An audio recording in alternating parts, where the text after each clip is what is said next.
Peace fam, this is the Everyday Entrepreneur with Coach T, your brand amplifier. This is where everyday entrepreneurs get real coaching, real strategy, and real amplification. Let's get to your next level. Entrepreneur, I'm your girl Coach T, and today I cannot wait to get into it with y'all. I've got such a treat for you. When I tell you, this might be the geekiest man I know. And that I feel is a blessing, especially as a Black man, and to have it in such a platform. Guys, I want to introduce you today to Dr. Vernon Ruffin, and I'm not going to even go into telling you his story because I want that to be a big part of this conversation today. But what you need to know is that he's a neuroscientist. His son is another geeky scientist, Mr. Malcolm the Math Guy. How do you say, what is it? Mighty Malcolm the Math Kid. Mighty Malcolm the Math Kid. And listen, he's just building a family and a generation of STEM and STEAM babies that understand what's going on. And I'm so glad to have you here today. Thank you very much. Thanks for having me, and thanks for allowing me to, oh my gosh, tour your lab. Well, first of all, thank you for having me. Yes. And, it's always a pleasure to meet somebody that's such an advocate for STEM and STEAM and just for the people. Yes. And so, yes. yeah, I'm glad to be here. So thank you. very much. Thank you. No, seriously, I feel the same way. You and I have met a few times at this point.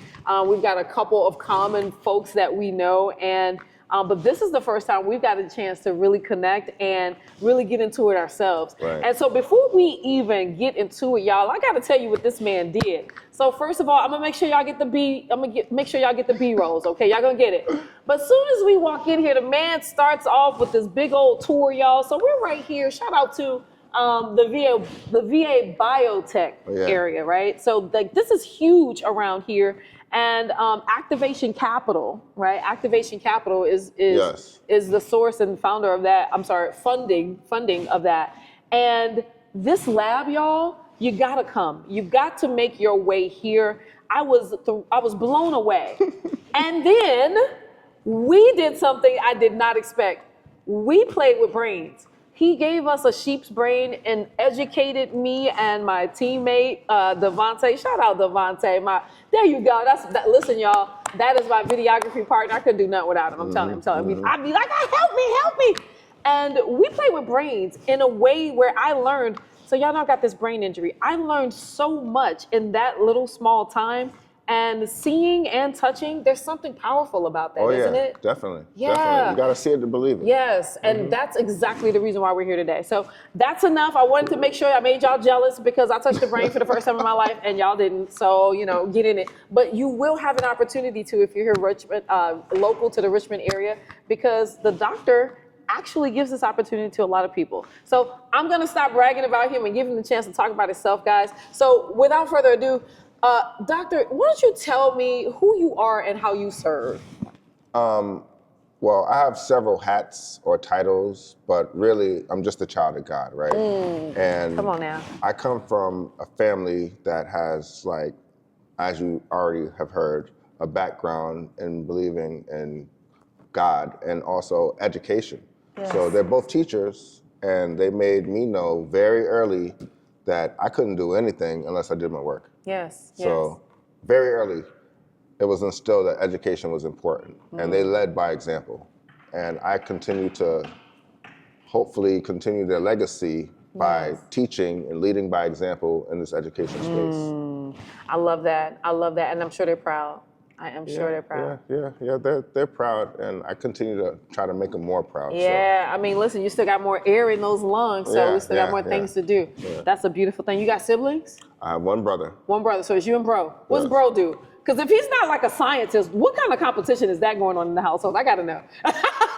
We're on the same side. Okay. But he's a medical doctor. Oh, well, that's really cool. Yeah, so I'm the you PhD, guys just knocked it out of MD. the park then. I know your parents are just like, look what we did. Look what we did, y'all. Look what we did. Yeah. They were happy. No, that's amazing. That's great to know. I would love for you to tell us a little bit more about your entrepreneurial journey, your story. How did you become Dr. Ruffin? How did we get here? Tell us all of the stuff. It's been a windy journey. I did not plan for any of this, but I just actually tried to follow the protocol, basically. Sure. And when things got rough and I ran into roadblocks, Yeah. part of the training that I had is to troubleshoot. And so I would just troubleshoot my way around things, and I got really, really good at troubleshooting. And I tried to bring that talent back to my home institution.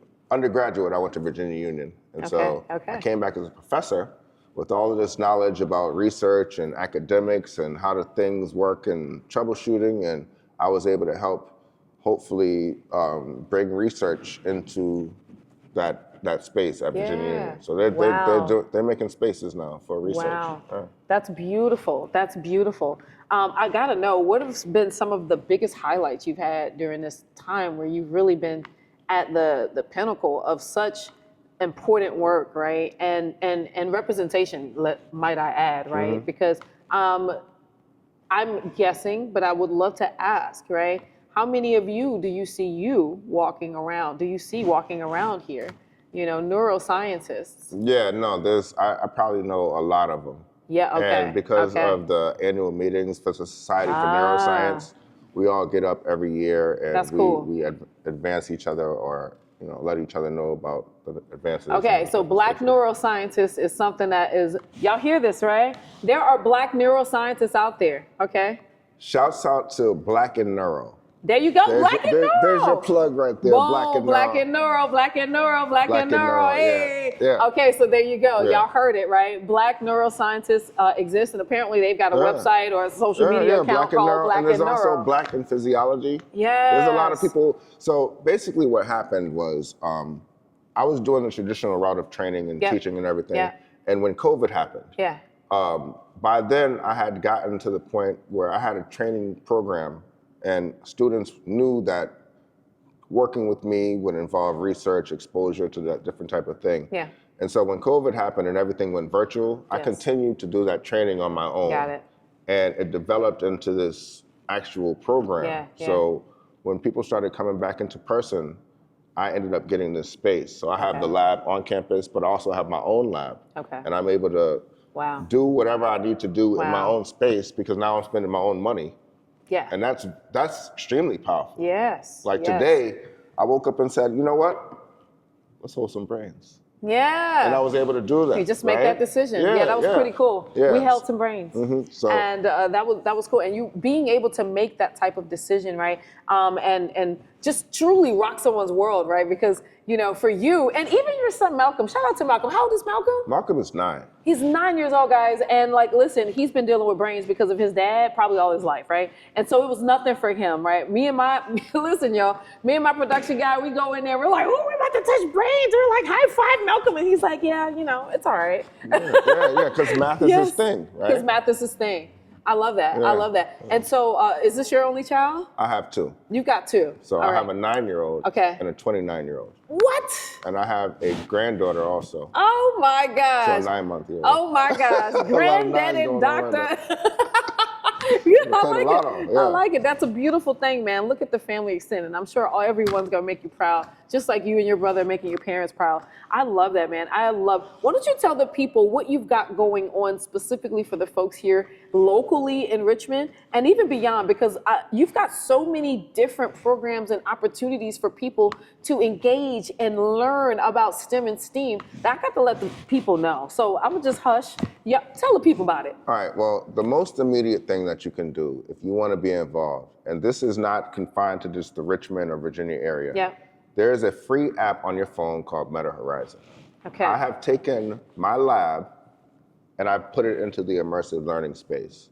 I've also taken several businesses. I've taken my school. So this whole past year, I was actually teaching my students as avatars in this custom design space. What?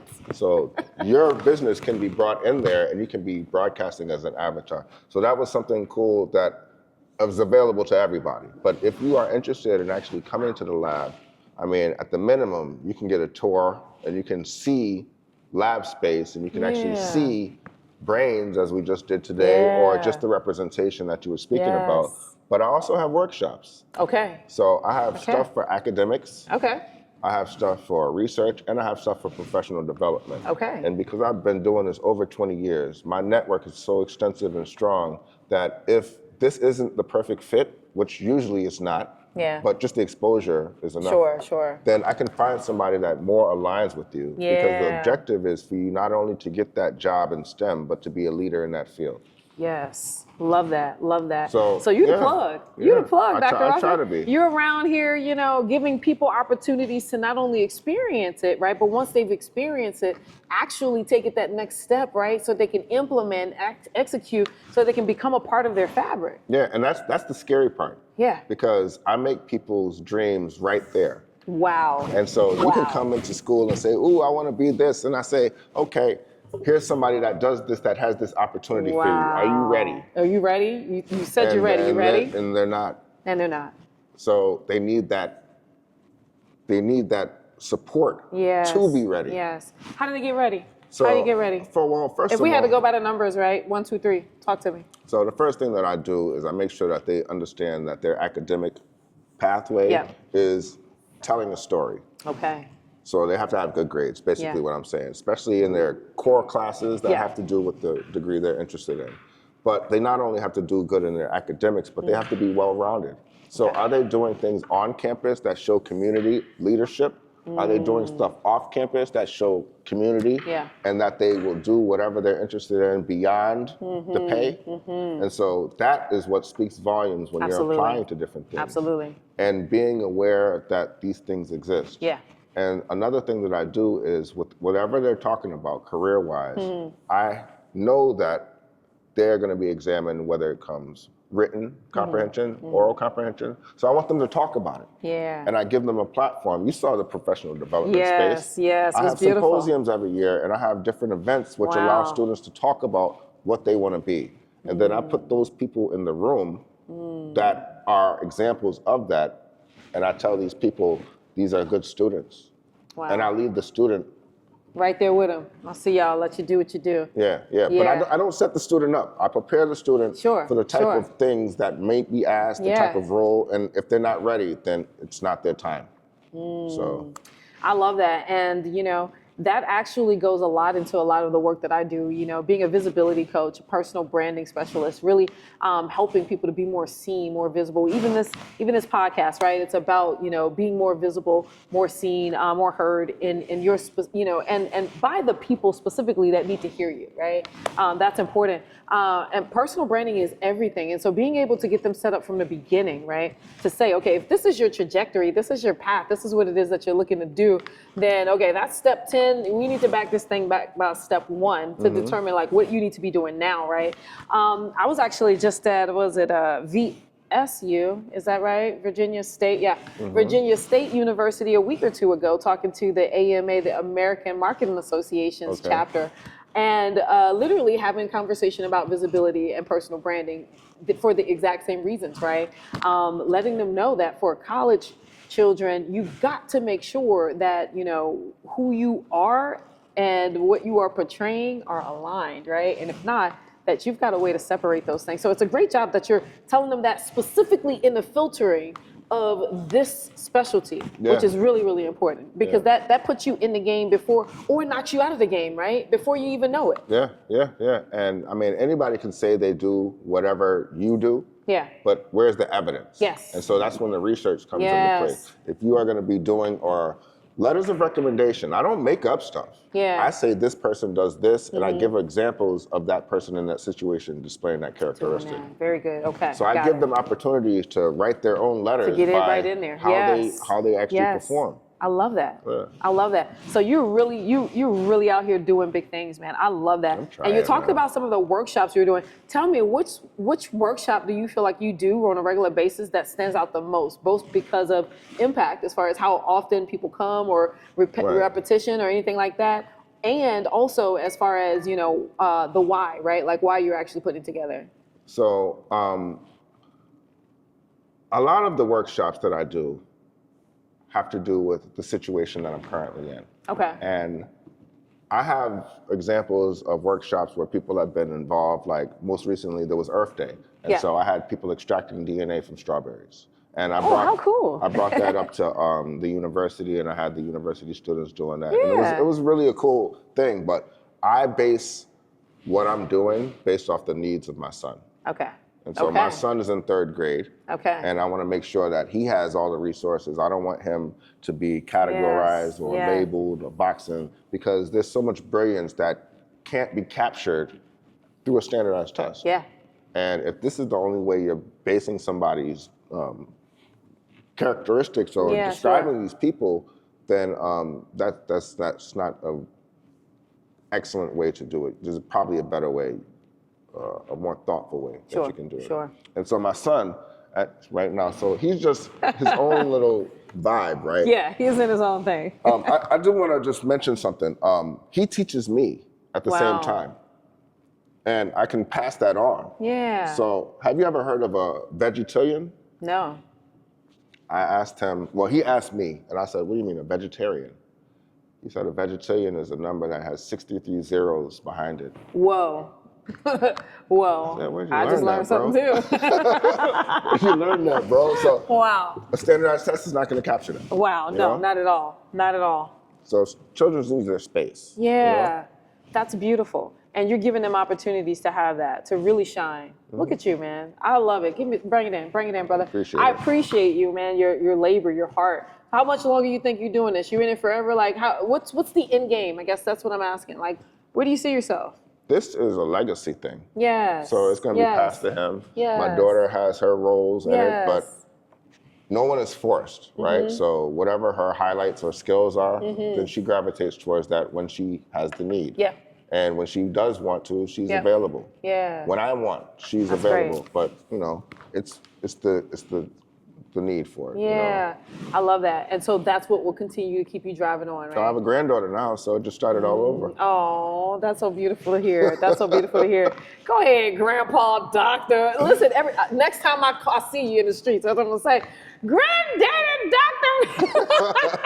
Don't start something. I know, Please, I know, right? Don't start that. One more thing for you. Don't listen to that. Don't listen. Don't listen. My daughter's What's her name? Kayla. Kayla, don't listen to me. I'm just joking, but it is kind of fly, right? One more time, Granddaddy, Dr. Ruffin, if you're nasty. Okay, I'm down. All right. I had to get the whole thing out. No. Oh my gosh, this is great. I appreciate you, man. So I've got to ask. Right, I've got 2 more questions for you. The first one has to do more so. Sorry, Baba, I can't help you right now. Okay, the first one has to do more so with. Malcolm, you gotta wait, baby. You gotta wait. Go ahead over there now. Use my phone, okay? There you go. Stop trying to steal. I got stop trying to steal my thunder. He's like, you get your own turn. Yeah, that's what I. No, it's all right, baby. You can come interrupt us anytime. Malcolm, be quiet. Oh, okay. All right. So last 2 questions. The first one is, so when it comes to what's going on next for you, right? What do you have coming up that you want to tell the people about? Stuff that, is coming up top of mind, or maybe over the summer or something like that, that is big, you want to make sure people know about. Talk to me. Okay, so first of all, he's going to be getting out of school soon, and I want to make sure that whatever is necessary for the next grade, he has. So that's going to be implemented into the summer program. Another thing that I'm doing is I'm aligning some of the metaverse stuff that I was doing with the standardized testing for the public school system, so that students actually have the hands-on experience with whatever subjects that they're talking about. I'm moving into the app developing space. Oh, cool. Okay. So now that I know how to build worlds and I have people that are also doing those type of things, I'm learning now. It's like I'm a learner, right? Yeah. So I can see myself actually producing an app that is launched on the goggles and everything fuses together. Yeah. You already see it. You already see it. So you already know what's up. You already know what's next. So you mentioned this summer program a couple times. So let me ask you a few more details about that for the folks in the back that may not know. So when is this? The summer program, it typically starts June 9th, but I got to go back and look at the calendar to make sure it all aligns with the vacation that I would need to take. But flyers will be available, but it's typically a 4-week program. 4 weeks, okay. And I have 2 sessions. Okay.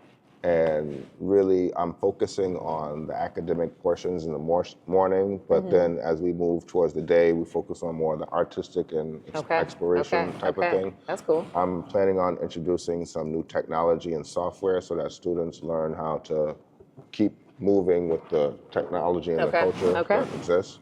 And just making sure it's fun. I mean, we did a lot of swimming last year, and he did some soccer, and Okay. just making sure that they stay healthy and Sure, moving around, sure. so that by the time they get home, they're tired. That's tired, right? Yeah. Like, so everybody can rest. I like that. I like that. Okay. All right, cool. So June 9th, it's a 4-week program. And what's the age range for this? So it's going to be 6 through 12. 6th through 12th grade? Yeah, six. Or six ages, Ages 6 through 6 12. through 12. Okay, got it. Okay. So y'all got that ages 6 through 12. You want your kids in STEM and STEAM learning all kinds of stuff, then that is a 4-week program, and they can find that on your website? Yeah, there'll be information about it on the website. And what's your website? www.ruffinneurolab.com. I love it. I love it. Love it. So here's my last question for you, Doc, and this is where we really get into it for the last few minutes that we're going to take some time. So I'd love to ask, what challenges are you facing in your business right now, or businesses, right? That you may feel that you could use some additional help, guidance, assistance, support, a hand raise, smoke, fire, anything. Honestly, I think that what we're currently doing Yeah. is an example of that. I mean, that exposure, that, broadening of the lens to other audiences, because Yeah. not only are they seeing me, but hopefully through the interaction, I'll be learning more about them. Yes. And able to service them. Yes, I that's think, facts. so the branding and the marketing, I think is an important piece. Also the professional networking is an important piece. I think because I have a different type of model, that I run into different type of problems that are unique and sometimes novel. Like what? So I'm a private business, but I work at an institution. Yeah. And typically that would be a conflict of interest because the skills that I have, I guess, according to how things are, should probably be, I'm not sure how the whole ownership thing happens, but I know that I put in more than 100% of the time effort Okay. at my school. Okay. So I set a standard at the institution. Okay. And then my hobby just happens to be that I'm involved in my son's life and I want to give him things, right? Yes. So whatever you're seeing is developing out of that. Wow. That. I got it. And so Okay. for somebody that doesn't have something, they'll see it as an opportunity to stake claim to it. Yeah. And that can be a dangerous thing if what somebody's trying to do is out of the kindness of their heart. They're Sure. actually just generally trying Sure. to like, you shouldn't try to capitalize off people's talents. But at the same time, people that do have talent should use their talent to support whatever they're trying to do holistically. Sure. So I use the skills and the things that I have not only to serve the community, but also to give back to my institution. Okay. I mean, I want my institution, everybody to know how wonderful the institution is, how wonderful Yes. the faculty and the students Yes. are. Yeah. And I use my platform to do that. Yes. I love that. So I think that is one of the things that I'm navigating through, the funding in that space. Yep. So funding could traditionally go through the institution, Right, but what right. happens if the institution's personnel is not set up to handle that type of influx Sure, of research sure, that's yeah. new to the environment? So I've been able to troubleshoot, as I mentioned, around Yeah. that, and I have solved a lot of those issues. I think right now I'm at the stage of finding good personnel. Okay. Okay. So because of the internship, so I mentioned the summer camp because that's what I want to do. Sure.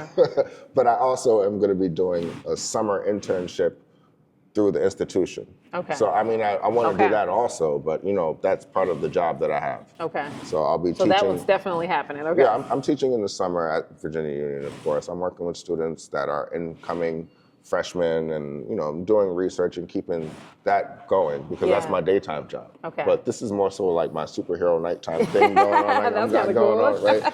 So, I have my lab, and I want to make sure that I'm able to be as creative as possible with still meeting the demands Yeah. of whoever needs. Yeah. Not just, I've been talking about school and I've been talking about the business, but I'm also a father and a husband. Sure. Sure. So I need to make sure that I'm available Yeah. in those spaces. Yeah, It's no, that balanced. makes a lot of sense. It makes a lot of sense. You mentioned a few things, and so, if we had to pick one, I'll kind of tap into the one I heard the strongest, but I heard you talk about branding and marketing, exposure, networking, sometimes funding. I think the biggest one that I heard the loudest, funding was loud, but I think the loudest I heard was visibility, marketing, promotion. Just, you said, well, this is a part of what we're doing here, right? Like, this is what I need. And so that's something that I agree, a lot of businesses, they go out and they do really, really good at their craft, right? The thing that they can do, and they become a really, really good technicalpreneur of their craft. And so what happens is at some point you've got to market that thing, you've got to brand it, you've got to show up consistently in a certain way. But are you able to do that if you're the person that's actually the technicalpreneur? And so watching that, understanding that, and seeing how you can become more visible and things like that. And to your point, this is exactly that, right? An example of how many more podcasts can I go on to? So let me ask you that. How many podcasts have you been on? I've been on maybe about 3 or 4. I've been on, I mean, if you consider, I've been to ESPN with Mike King. Yeah.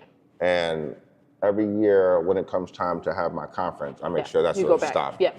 But I don't typically go around to different creators because I'm so wrapped up in the things that I'm doing. Okay. So it was because we crossed paths at the Team Genius Ava event that this even organically happened. Right, and that's something that I'll say, right? Okay, so Doc, you said, hey, I asked you what's a challenge, and visibility was one of the challenges that you said, and now we're hearing kind of the reasons why, right? He's busy. He's got stuff to do. He can't be, networking and doing all the things, right? Let me give you a quick example. Yeah, I'm sorry please. to cut you.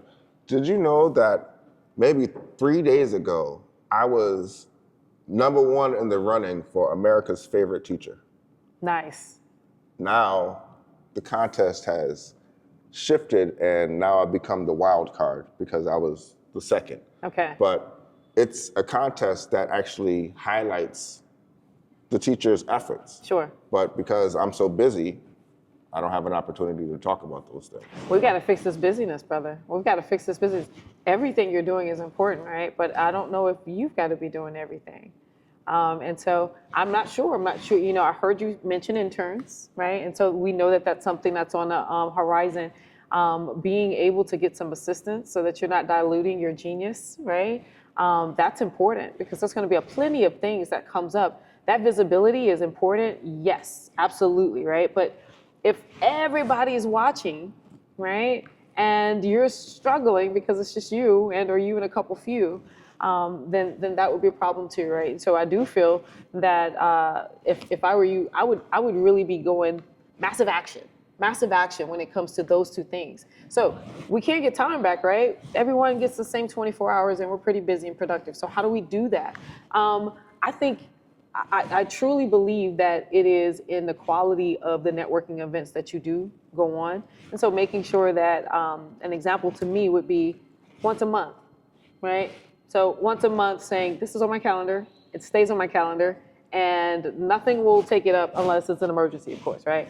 And so I started doing that same thing. Networking Tuesdays is what I started to do about a year or two ago. And it was for me to get out and network more because 100% disabled veteran, PTSD, and I was in the house all the time. And for the most part, even this business is a virtual business. And so even me doing this is a challenge for me to get outside of the house, right? And so like literally I made myself, okay, networking Tuesdays. Not every Tuesday because who has time for that? But it's gonna be a Tuesday at least once a month that I'm networking. And most of the time it turned out to be 2.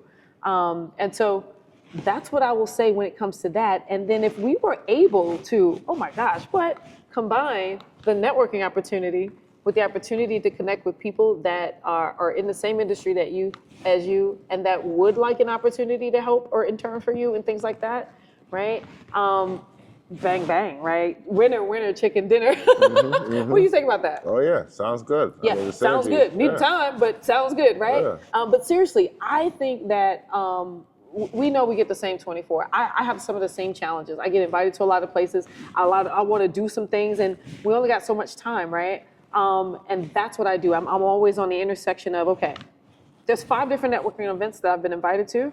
I'm going to one, right? So it needs to be on an intersection of value to me, right? I've got to want to be there, the topic or the theme or whatever, all right? It's also got to be who's in the room, right? Who else is in the room? Because that's important because, if it's not my client, then what am I doing? Right? And then it's got that last one is, the people are in the room, are they decision makers? Okay, are they decision makers? And so I literally do my homework and I create my networking Tuesdays based on that. And that is once a month, a 1 hour block that I'm sitting there scheduling it out. And then I schedule at least one a week in each of those Tuesdays once I've done that research. And so you like research. So I'm listening to what you're saying. And Yeah, you're so tracking I'm paying attention. Yeah. And so once again, it was a game changer for me, bro. I was so surprised at how many people I got to actually, it's the reason why people know me today. Last year, no one knew me, but I still did great work. They know me today because of that. I said, I'm going to once a week, and I'm going to make sure it didn't stay once a week, but I had 4. Sometimes I only went to 1, but having it matters, right? And that means you've already done the research and you know who's worthy of your time. And so that may be really helpful to you because it was helpful to me. I've gotten so many business opportunities, deals, structured events, and stuff like that just from that. And the consistency mattered too. Yeah, that's what I'm hearing. Me showing up to the same event. The same event. Some people have, every second Tuesday, every third Thursday. And you get to see in your face, oh, he's a regular here. But for you, it's just once a month. Right. So I'll leave that alone. But what do you think? Is that something that you feel like could not only be done, but that combination, right? The combination of networking and then networking with an intention in mind, right? What do you think? So I do agree, networking with an intention in mind. And I have been in those spaces, but I think the biggest issue that I have in the networking space is that people do see the value in what I'm doing. Yeah. But they don't want to pay for the value of what I'm doing. Yeah. And so I have to figure out how do I navigate into that space without I've been to school so long, right? And I actually have a family and all this stuff that we just mentioned before. So how do I serve the community and get still paid. Make sure that You take care of your family. Yeah. Yeah, absolutely. Now that to me is the bigger question, right? Because now who are we talking to? When we go to these networking meetings, who are we talking? We're talking to individuals that are leaders, that are founders. Who are we talking to when you say they don't have the money? Well, as of right now, I've moved from the student. Of course, the student is not in a position to have the money. Exactly. But the student actually does have the money when it comes to different type of things. Yep. So, I heard somebody say they had emergency Beyonce money. Yeah. So they set things aside for. So is that your target audience, the students? Well, I'm targeting the people that need the help, but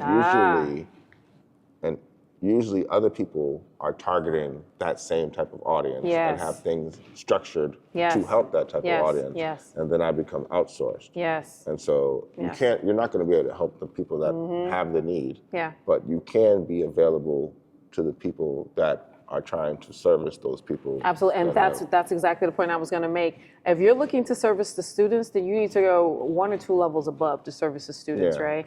And that, and so that's who we're pitching to. Those are the rooms we want to be into. We want to be in a room for the decision makers that can say, let me stroke a check for the students, right? And they're not in the room with the students.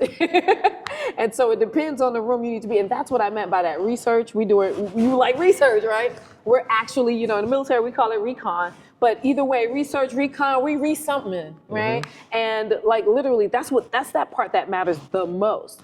Because once you have that group and we know the audience is right? We're not, even though you're looking to serve these students, that's not who's paying for you, what you're doing. And so the rooms need to match who's paying for that. And so we're looking at people that can sponsor. We're looking at people that can fund, right? And they're not in the rooms with the students. And so the moment we get that aligned, right? The moment we get that aligned and be intentional with how often and when we go out, right? Even if it's a rare appearance, baby, if it's the right room, it hits.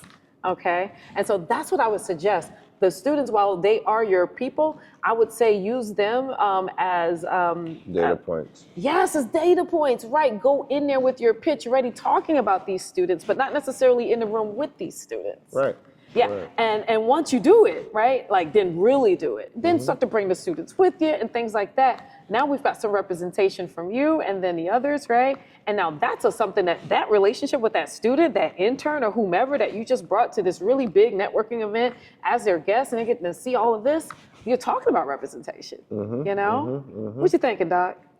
I'm just listening to the puzzle pieces and watching them float around. Watching it float and come together. I see the puzzle pieces floating in the air. So I'll take that. Yeah, I'll take that. yeah. I'll appreciate that, man. So listen, I will say this. This has been a great conversation, more so because, man, you've got such a wealth of knowledge and such a big heart, and your intentions are they're good. The person that you are, the things that you do, and I just wanted to make sure you know it. I'm sure your beautiful wife tells you, I'm sure all your people tell you, but I just want to make sure before I get off of here that I tell you, you're doing good. I appreciate that. Yes, and keep on killing it, man. Keep on killing it. Thank you so much. Well, listen, y'all, that is it. That is the last word from me and Dr. Ruffin. I appreciate being here, having the opportunity to interview people that you need to know about, right? If you don't know that in your neighborhood, you can get your children signed up right now, no matter the age range. Did you hear him talking about 6 to 12-year-olds all the way up to college students? He can get you signed up and having you taking some STEM classes, workshops, right? Learning more about STEAM, learning more about the things that's gonna matter to you and the people in your family 5-10 years. That's what you want. This is your guy, Dr. Ruffin Neuro Lab, right? Where can the people find? Oh, there you go. Talk to him. 804-575 STEM. You got which it. Which is 7836. Of Perfect. course. Well, wait a minute. 804-705. 804. 575 STEM. I love it. Okay, I'm done. He's just too cool for school. That's it from us, y'all. Y'all take care. I'm out of here. Peace. Celebrate the resource.